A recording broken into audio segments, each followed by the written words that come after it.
عزت کی جب بھوکا ہوتا ہے, اسی طرح دولت کا جو بھوکا ہے. تو آپ صلی اللہ علیہ وسلم نے فرمایا جس نے آخرت کو اصل بنا لیا نا, تو یہ چیزیں خود بخود کیا ہو جاتی ہیں, لمٹ. اور اس کی خوشخبری کیا دی نبی نے, فرمایا اس کو 3 انعام دنیا میں ملیں گے. جعل اللہ غناہ فی قلبی, کیا خوبصورت انعام ہے اور الفاظ ہیں. اللہ اس کے دل میں غنا پیدا کر دے گا, لاپرواہی, بے پرواہی, لوگوں کا محتاج. وہ لوگوں سے یہ امیدیں نہیں لگائے گا کہ میری عزت کرو, مجھے پیسے دو, مجھے کھانا دو, ٹھیک ہے نا, مجھے میرے ساتھ تعاون کرو, میرے ساتھ یہ. کیونکہ وہ جب آخرت اصل ہے تو یہ چیزیں خود بخود لمٹ ہو گئی نا. تو لمٹ میں چیزیں تو اللہ کی طرف سے ملی جاتی ہیں. تو پہلی عزت اس کو ملے گی غنا, محتاج نہیں. غنا سے انسان کی عزت میں اور اضافہ ہوتا ہے. آپ جب مانگتے رہتے ہو نا, یار 5 روپے مل جائیں گے یار, یہ تو عزت ختم ہوتی ہے نا.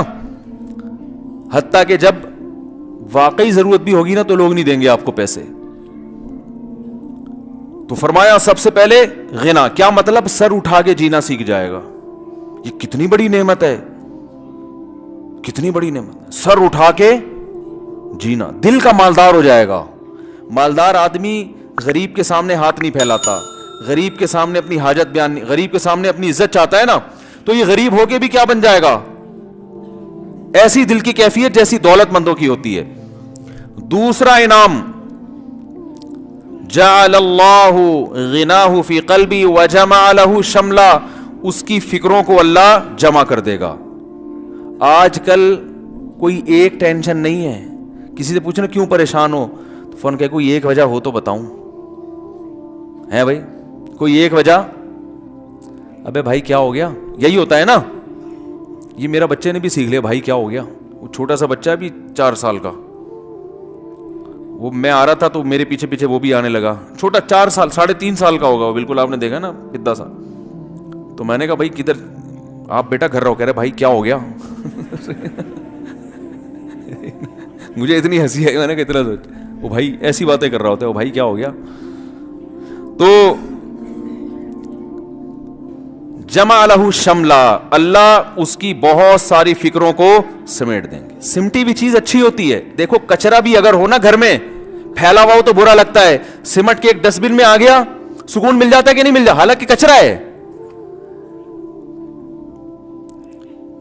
کچرا ہونے کے باوجود وہ برا نہیں لگ رہا ہوتا. بھائی جھاڑو لگا کے سمیٹ کے ایک جگہ پہ جمع کر دیا اس کو, تو بہت زیادہ کچرا بھی برا نہیں لگتا, اور پھیلی ہوئی تھوڑی سی چیز بھی بری لگتی ہے. کمرے میں تھوڑا تھوڑا کچرا, کچھ ادھر برا لگ رہا ہے, سمیٹ دیا اور مزید کچرا بھی لا کے ڈال دو گے نا ڈسٹ بن میں, سمٹا ہوا, وہ اتنا برا نہیں لگ رہا ہوتا. تو اللہ نے فرمایا ان کی فکریں سمیٹ دوں گا میں. صحیح ہے نا, گٹھری بنا کے رکھ دوں گا, بس یہی ہے, اور کوئی فکر نہیں ہے تمہاری. اور تیسری جو ہٹو بچوں, فرمایا اتتہ الدنیا وہی راغمہ, دنیا بھی اس کے پاس دوڑتی ہوئی آئے گی ناک رگڑتے ہوئے. سمجھ رہے ہیں, ہر چیز لمٹ تھی نا, حدود تھی, تو ملے گی لامحدود. سمجھ رہے ہیں, اس نے عزت حاصل کرنے کے لیے غیر اخلاقی طریقے اختیار نہیں کیے.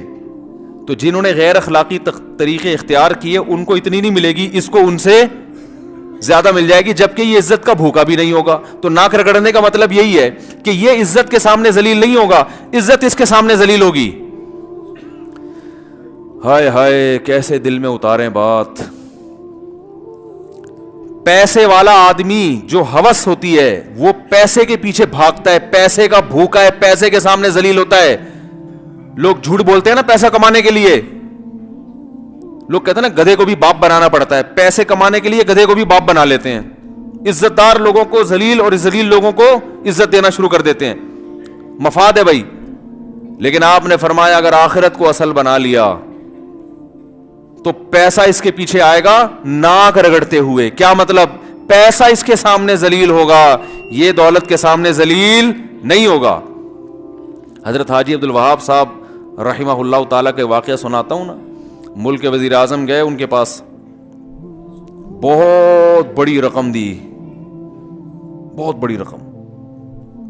تو حضرت نے ٹھکرا دی, بولا سیروزہ چاہیے. کیا چاہیے؟ 3 دن. اس نے کہا کہ حضرت اتنی بڑی رقم دینے والا آپ کو کوئی نہیں ملے گا.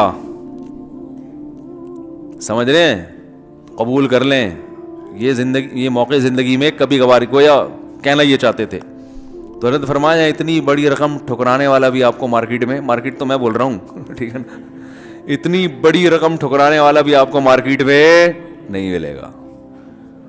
سمجھتے ہو؟ تو جیسا استغنا ہوتا ہے اسی حساب سے پیسہ بھاگتا ہے. ہم پیسے کے پیچھے بھاگ رہے ہیں، ذلیل کر دیا اپنے آپ. دیکھو نا دکانوں پہ بیٹھے ہوتے ہیں کپڑا بیچنے، باجی باجی ادھر آئے نا، بیٹھے نا. او بھائی جا یار، تو نے کپڑا ڈسپلے پہ لگا دیا، جس باجی کو دیکھنا دیکھ لے گی ہے. تو یہاں کوئی پکوڑے کی دکان تھوڑی کھول کے بیٹھا ہوا ہے. وہ آئی اسی لیے کہ کپڑا خریدنا ہے اس نے، لیڈیز کپڑا، تو لیڈیز کپڑے کی دکان کھول کے بیٹھا ہوا ہے. باجی باجی، مولوی صاحب، صوفی صاحب ادھر آئے. وہ تھان پہ تھان دھڑا دھڑ کھولے جا رہا. ایک نفسیاتی اثر ڈالنے کے لیے نا، کہ اگلا بولے. ہم تو بھائی کنفیوز ہو جاتے ہیں، کبھی کپڑا لینے جائے نا، ابے نہیں کھولا، نہیں کھول کے دے، اتنے کھول دے. آدمی کہتا ہے یار اب نہیں لیا تو یہ بولے گا اس کو تمہارا باپ لپیٹے گا یہاں بیٹھ کے. معذرت کے ساتھ تھوڑی سی ابیوز لینگویج استعمال کر رہا ہوں، لینا نہیں تھا تو یہ کیا کون لپیٹ. تو نبی صلی اللہ علیہ وسلم نے فرمایا جس نے آخرت کو اصل مقصد بنا لیا، دل میں غنا بھی پیدا ہوگا، یعنی سر اٹھا کے جیے گا. اور آپ صلی اللہ علیہ وسلم نے فرمایا اللہ اس کی فکروں کو بھی جمع کر دیں گے، ایسی ٹینشن والی زندگی نہیں ہوگی. اور تیسری خوبی، اس کو تیسرا جو انعام ملے گا، فرمایا اتتہ الدنیا وہی راغمہ، دنیا ذلیل ہو کر اس کے پاس آئے گی. یہ دنیا کے سامنے جھکے گا نہیں، دنیا اس کے سامنے جھکے گی. اللہ تعالیٰ سمجھنے کی، عمل کرنے کی توفیق عطا فرمائے.